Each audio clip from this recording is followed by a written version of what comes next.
Hi hello friends, welcome back to media talks. நான் உங்கள் மௌனிகா. எல்லார் மனசுலையும் இருக்க ஒரு கேள்வி, ஷூட்டிங் ஸ்டார்ட் ஆகிடுச்சு. நவம்பர் மந்த் 1 ஸ்டார்ட் ஆனதுமே நம்ம எல்லாருக்கும் தோன்ற கேள்வி, ஷூட் ஸ்டார்ட் ஆகிடுச்சு இந்த ஷெட்யூல் அப்படின்னு சொல்லிட்டு தான். ஷூட் ஸ்டார்ட் ஆகிடுச்சுங்க. அப்புறம் விஜய்க்கு ஷூட்டிங் இருக்கா அப்படின்னு ஒரு கேள்வி வந்து இருந்துகிட்ருக்கு. ஸோ முந்தானத்து நம்ம அப்டேட் போட்டாச்சு. நம்ம விஜய் வந்து பார்த்திங்கன்னா சென்னை வந்தாச்சு. ஸோ எமனுக்கான ஷூட்கான கெட்டப்பில் ரெடி ஆகிட்டு இருக்காரு. ஸோ அவருக்குமே ஷூட்டிங் வந்து போயிட்டுருக்குங்கிற மாதிரி தான் சொல்லியிருக்காங்க. மேக்ஸிமம் போகும், பட் நமக்கு தெரியாத மாதிரி போகும். ஒன் மோர் திங், நேற்றுக்கு ஷூட்டிங் இன்றைக்கி ஷூட்டிங் ரெண்டுமே வந்து பார்த்திங்கன்னா நம்ம இவங்க இருக்காங்க இல்லையா, யமுனா, அவங்கள வச்சு தான் ட்ராக் போயிட்டுருக்கு. காவேரி வீட்டில் தான் ஷூட்டிங் போயிட்டுருக்கு.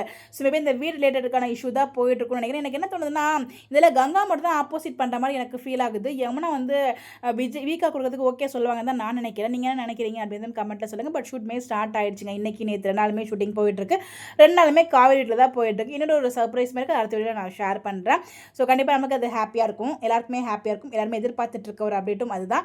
கெஸ் பண்ணிட்டே இருங்க, அப்டேட் உங்களுக்கு நான் ஷேர் பண்ணுறேன். ஸோ நீங்கள் என்ன நினைக்கிறீங்க? இந்த எம்னா சப்போர்ட் பண்ணாங்கன்னு நினைக்கிறீங்களா, சப்போர்ட் பண்ண மாட்டாங்கன்னு நினைக்கிறீங்களா அப்படின்னு கமெண்ட்டில் சொல்லுங்கள். ஸோ இந்த விஜய் ஷூட்டிங் வந்திருப்பா தான் நினைக்கிறேன். உங்களுடைய கருத்தையும் கமெண்ட்டில் சொல்லுங்கள். Bye bye.